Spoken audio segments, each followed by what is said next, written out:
Republican Senator Rob Portman from Ohio said to introduce a resolution condemning the violence and hoping to draw some attention to this. And Senator, good morning to you.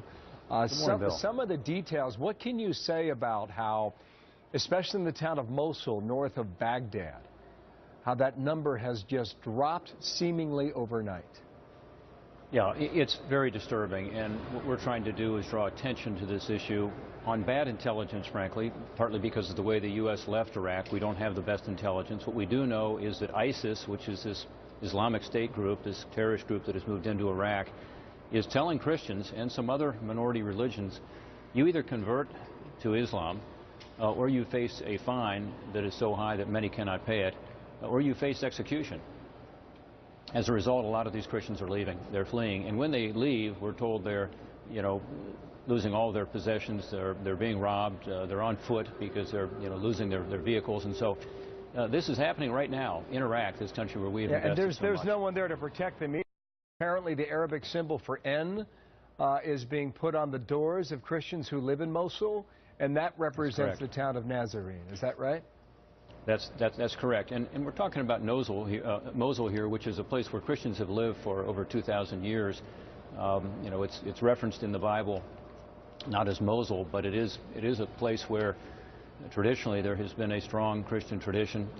You've seen the issue with regard to the destruction of the tomb of Jonah as well.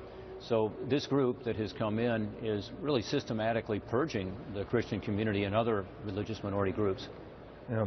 So you're saying convert, pay a tax, or be killed? I mean, those are three tough options. Yeah. What can a resolution with Debbie Stabenow, a Democrat from Michigan, who's in on this bipartisan measure with you, what can you do other than draw attention to the cleansing?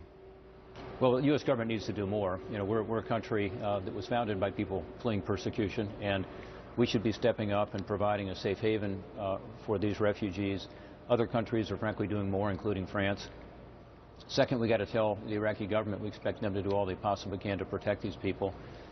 We've also put in the resolution we need to coordinate and work with some of the refugee groups that have come out and with the Kurds, because in the Kurdistan region there are a lot of Christians, and we think they can be more helpful too. So this is an effort to light a fire under the State Department to try to get them to do more to protect these religious minorities, including Christians, and to do so urgently before we lose more lives and have this additional purging. Do you get the sense the State Department is on this story? Because so few people talk about it, Senator.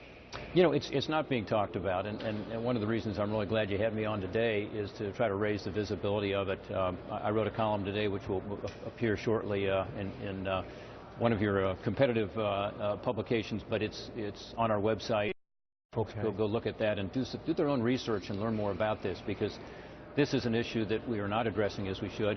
And Bill, I think it's partly because we are spread so thin now with so many tragic circumstances around the world, in Syria, in Iraq, certainly what's going on in Ukraine, and with regard to the Gaza, I just heard the interview that Martha did with Michael Oren. So there's a lot going on, admittedly, but we've got to focus on this one to ensure these people's lives are not destroyed.